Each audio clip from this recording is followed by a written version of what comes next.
Would you please welcome David Dobson?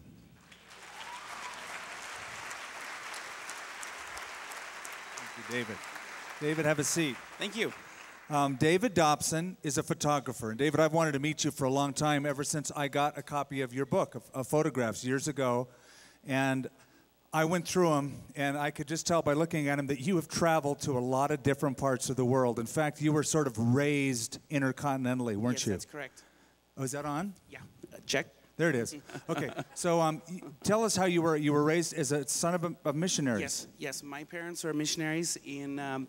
First, we were in Sri Lanka. Then we moved to India for about 8 years, to Calcutta, and then we moved to Cairo, Egypt. For what do they sound like when they're in Calcutta? What do people? Well, you know, we had some time to grow up that side, and a lot of fun. Perfect. He's a man after my own heart. He does accents better. I should sit at your feet and learn your accents. Okay, so Calcutta, then in Cairo? Yes. What do they sound like when they're in Cairo? It's a little bit drier and more z and sounds. Okay. You want me to say something? Okay, go ahead. I'm sorry. Yeah, I would like you to, can you? Yeah. Okay. Brother Skip, I would love to take your picture, my friend. That's perfect. But I have to give you bakshish, right? A gift? Whatever you like. Yeah, okay, that's great. Okay, so you've traveled to 118 different countries. Well, including Albuquerque, yes. Very good, very good. So would that be 118 or 119? 118.5. Okay, very good.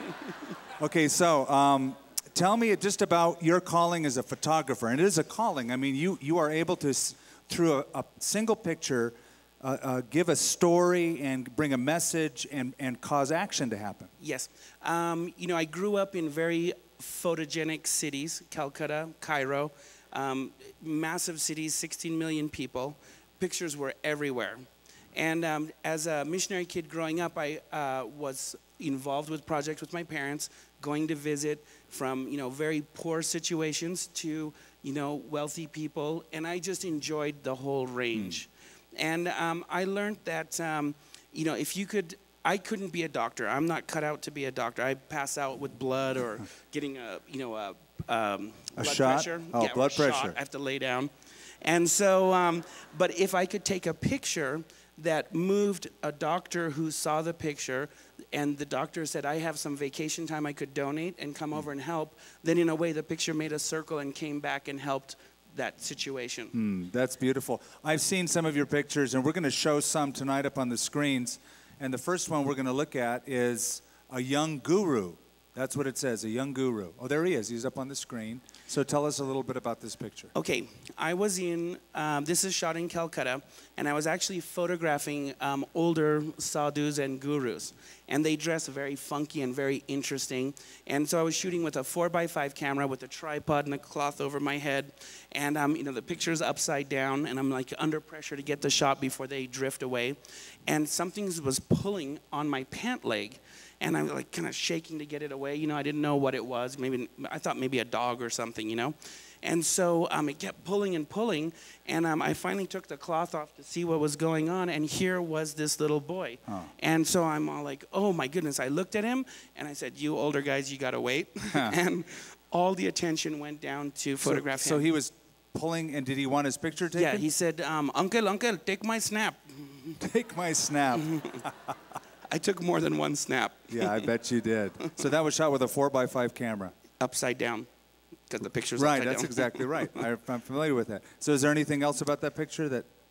The little boy has polio, and his parents, as I understand, gave him to the temple to grow up as a temple worker. And he would, as he got older, would move up and be like a sadhu or something. And at this point, he was kind of like a temple helper. And so he has ash on his face, and the ashes come from sacrificing and that kind of stuff. And so. Very, very photogenic, very interesting. In a lot of countries, they require or they are looking for outside help. There's feeding programs that ministries get involved in. In fact, the next picture that you've entitled Big Mouth, is that what you've called it? Big Mouth. There it is. And look at that little boy eating. So tell us about this shot. Many times overseas, there's a lack of food, and if there is food, a lack of nourishment or like vitamins and things in the food. And so what's amazing about missions projects is they'll provide the food, and many times that food is the single meal that the child will receive. Many times the kids or the parents come to the feeding program and they take food home, and it'll take them hours and hours to get home, but that will be the food that the entire family will have, and that'll be their only meal. So they kind of pump up the food with vitamins and extra nourishment, and it's cool to be, part of that project, knowing that, for example, in Calcutta, 20,000 people are being fed. Wow.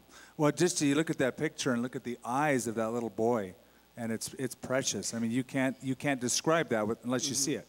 As a photographer, I try to always focus on the eyes, because the eyes are where you make the connection with people, and you really get drawn in. Right. What we're talking about tonight is the book of Job, and though it's a book on suffering, a guy who had it all and lost it for a period of time. And you've traveled to so many different countries and seen so much suffering and misery, and yet I've just talked to you yesterday and today, and now you're not seemingly tainted by it. You have hope in the midst of all that you've seen. Because of missions.